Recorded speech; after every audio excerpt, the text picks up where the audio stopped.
વડોદરા મહાનગરપાલિકાના અણઘડ અને બિન આવડતભર્યા વહીવટના કારણે શહેરના લારી ગલ્લા ધારકોની હાલત કફોડી બની છે. સત્તાધીશો વહીવટીતંત્ર પાસે લારી ગલ્લા ધારકો માટે યોગ્ય આયોજન અને દીર્ઘદ્રષ્ટિનો સ્પષ્ટ અભાવ દેખાઈ રહ્યો છે.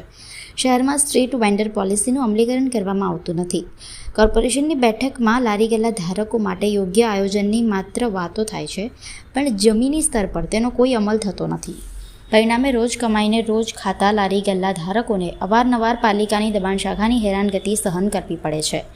દબાણ હટાવવાની કામગીરીમાં પણ વહાલા દવલાની નીતિ અપનાવવામાં આવતી હોવાના ગંભીર આક્ષેપો સામે આવી રહ્યા છે. સુરસાગર ખાતે દબાણ હટાવ ઝુંબેશ સામે લારી ધારકોમાં ભારે રોષ જોવા મળ્યો હતો. સુરસાગર વિસ્તારમાં વડોદરા કોર્પોરેશન દ્વારા શરૂ કરાયેલી દબાણ હટાવ ઝુંબેશ સામે લારી ધારકોમાં ભારે આક્રોશ ફાટી નીકળ્યો હતો.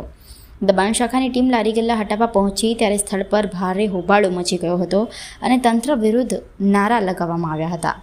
સ્થાનિક મહિલા લારી ધારકે તંત્ર પર મનમાનીના ગંભીર આક્ષેપ કરતા જણાવ્યું હતું કે કોર્પોરેશનની સૂચના મુજબ લારીઓ અંદર રાખવામાં આવી હતી, છતાં અચાનક કાર્યવાહી કરીને લારીઓ જપ્ત કરવામાં આવી. જ્યારે અન્ય લારીઓ સામે કોઈ કાર્યવાહી ન થતાં ખુલ્લો ભેદભાવ અપનાવાયો હોવાનું પણ મહિલાએ જણાવ્યું હતું. અને આઈને કહીને ગયા કે બધા દબાઈને લગાવો, બધાએ દબાઈને લગાવી. પછી એકદમ આ લારીઓ ઉચકવા ચાલુ કરી દઉં. અમારી અંદર લારી રહે છે, કોઈ દિવસ અમને કોર્પોરેશન વાળાએ હેરાન કર્યું નહીં. અંદર અમારી લારી રહે છે, બહાર લારી રહેતી નહીં. અને બધાની લારીઓ રહે છે, એમને કીધું કે અંદર લગાવો, અંદર બચારાએ લગાવી. પછી એકદમ ઉચકવા નહીં જોઈએ ને.